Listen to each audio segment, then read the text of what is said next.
the Harbor One hotline. Tom, good afternoon. Good afternoon. My phone was on silent, and I lost track of time. Oh, well, it was that hot Bill O'Brien press conference that was going on, where when asked about Mac Jones, he basically said, "Nah, you can put a lot of it on me." What do you make of that comment from Billy O? I thought all of Bill O'Brien's comments today were outstanding. I think that he is refreshing in his candor at this moment, and it's helpful. Do I agree with the blame me?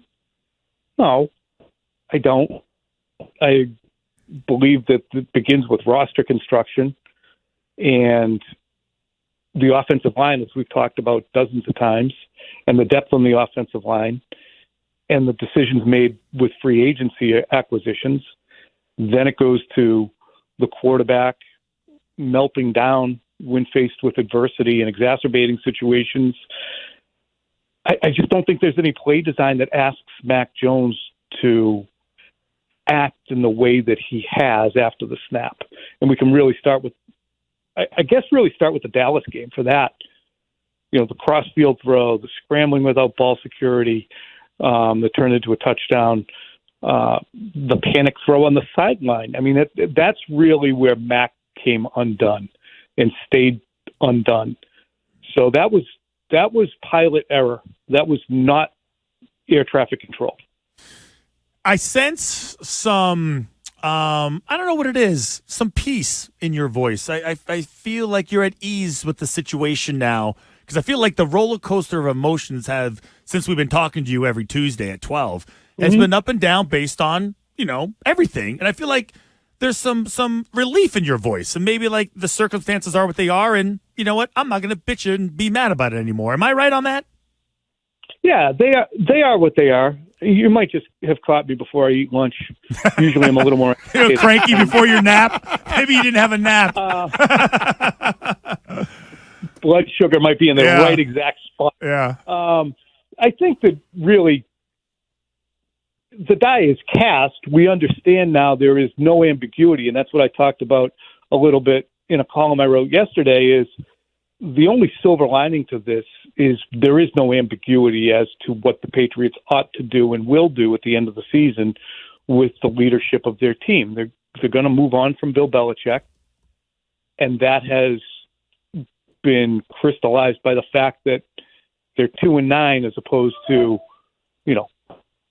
5-6, and Mac's not going every other week with a decent game. So I think that it's crystallized to where the team is heading.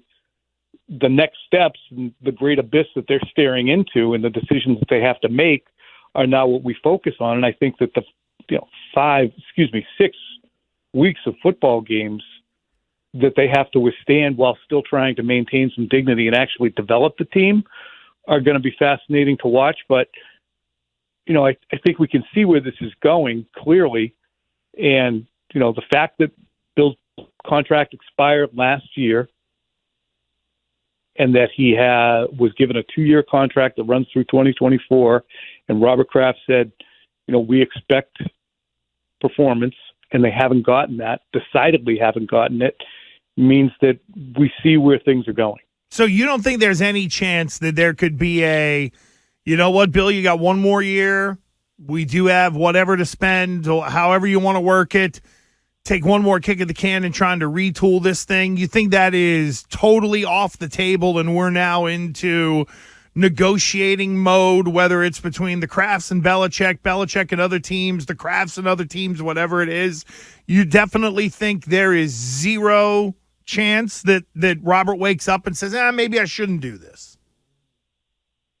Zero chance is never possible when people are alive. Fair. And beings capable of making decisions.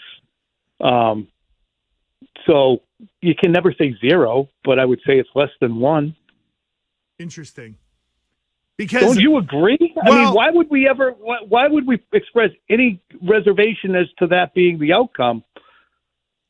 Well, because of what you just mentioned, the humanity of Robert Kraft, and if they find out there is a market for Bill, whatever it might be, does Robert wake up and go, gee, maybe I shouldn't be doing this if there are a That team feels- or two or three that would wake up and say, hey, maybe we'd like to be in the Bill Belichick business. That's all. It's more of the Kraft heartstrings that were in play with Brady that still could maybe be in play with Bill if there is interest outside.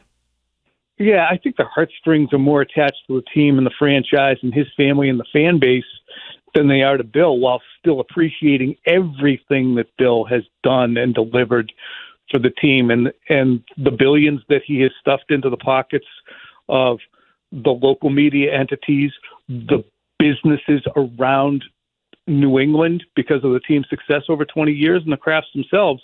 I think you look, this is something I own. It's crumbled, not crumbling, it's crumbled. I owe it to these people, not to that one individual, to make it better.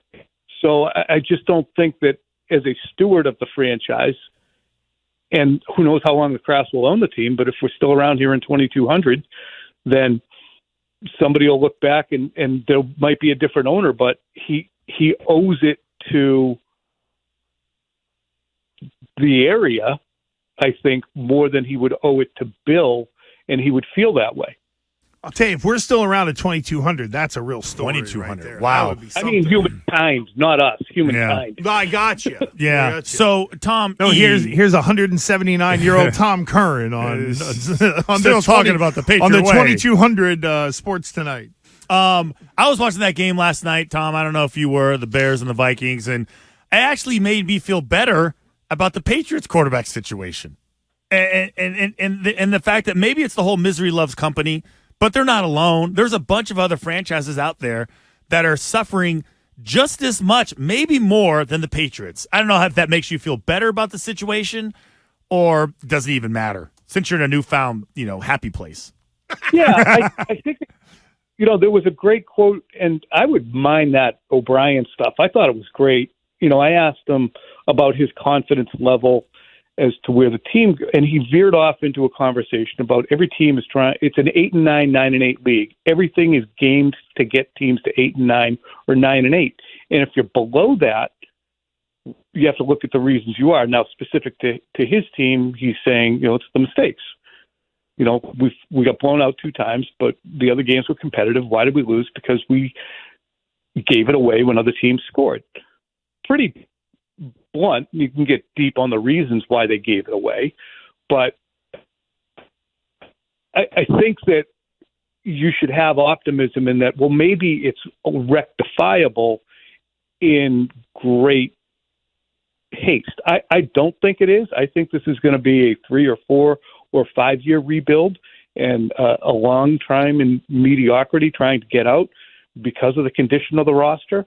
But there is a top 5 pick, certainly. Top 3 now it's starting to look like. There is $100 million worth of cap space to spend this year.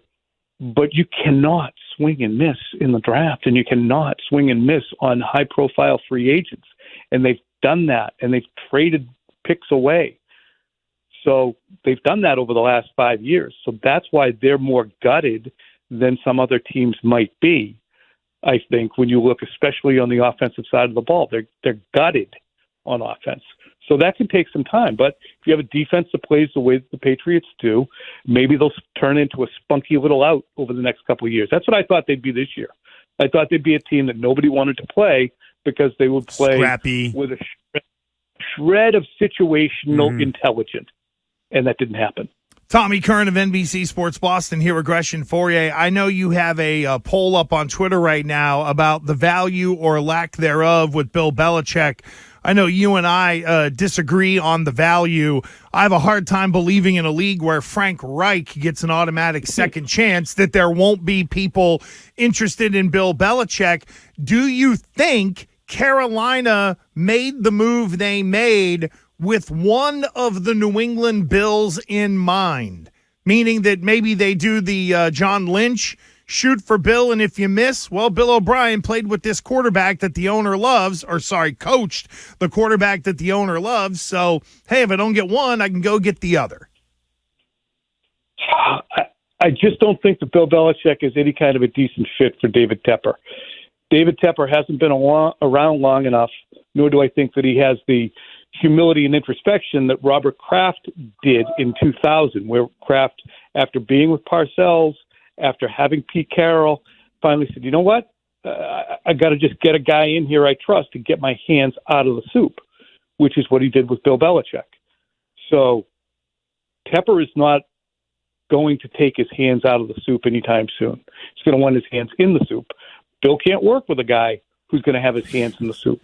So bad fit. So you think Tepper has not learned his lesson?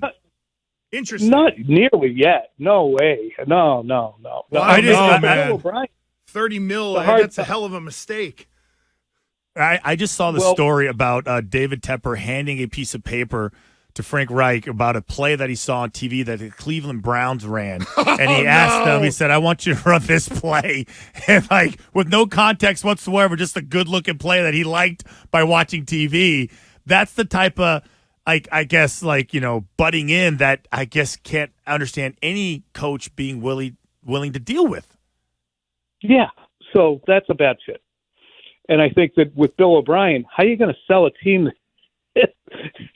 How are you going to sell a head coach who, as an offensive coordinator, has presided over what the Patriots have done, whether it's Bill O'Brien's fault or not?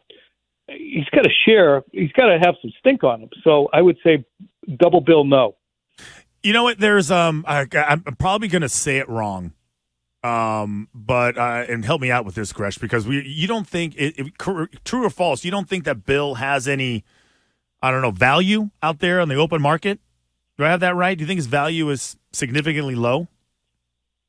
I think it's very low because of the circumstances that he brings with him. Which He's is old. Okay. He's expensive. Ooh. Okay. He's set in his way. And he has presided over the last 5 years a disastrous crumbling, a precipitous drop, dotted by, hey, all these road signs say go right. I'm going to go left. So, again, if you're selling Lombardis, nobody's better able to represent that than Bill.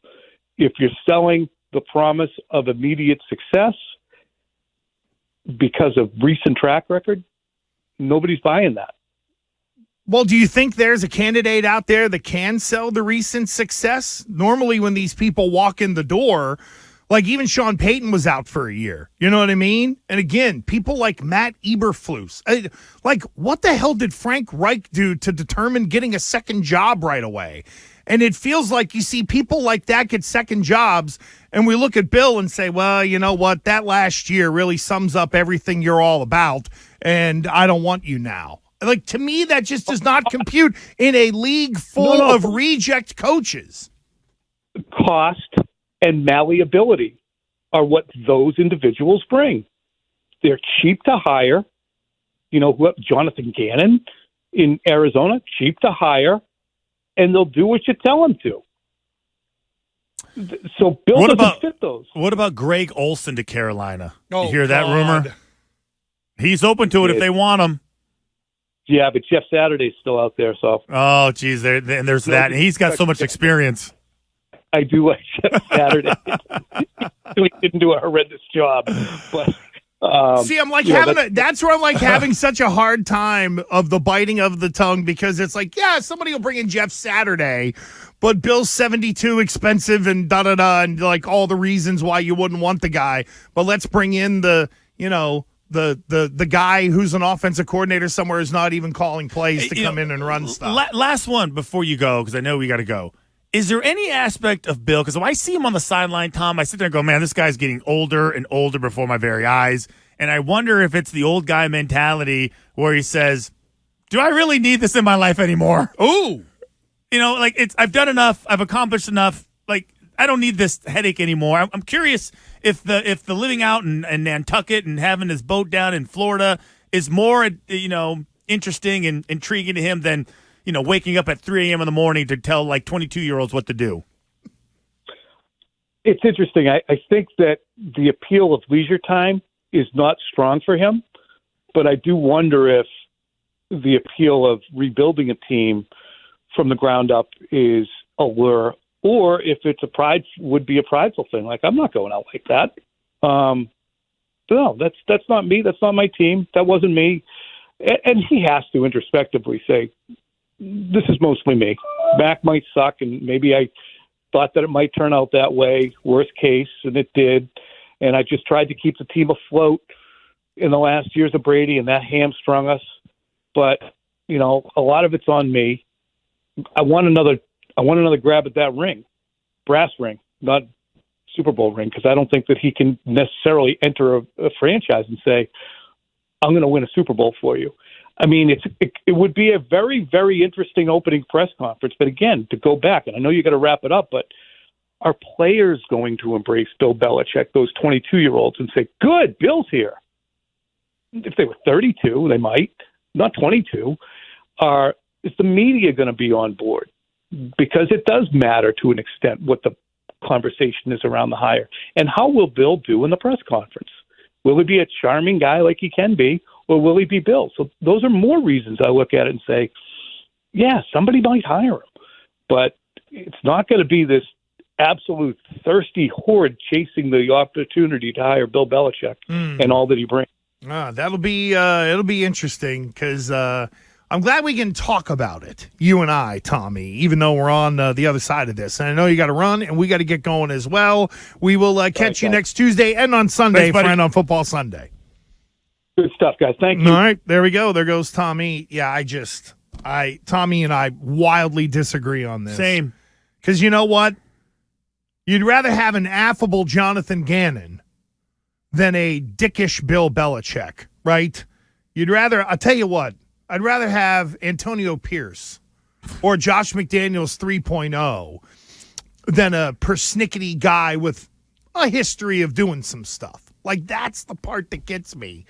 That, yes, this year will end badly, but we're turning this guy into Brian Billick, that he's going to be done and he's never going to get another job in the league again. Again, I'm looking at the list of freaking people: Matt Eberflus, Dennis Allen, Todd Bowles, Arthur Smith, because they get better microphone. Ooh, I smile. Yeah, look at that. On the sideline, I got a big grin. We're down 20, and we're 4-7. Oh, my God, big grin. But my players love me. Like, it just doesn't compute in a league where rejects get hired. To think that there isn't a dopey owner out there who would say, I must have this guy.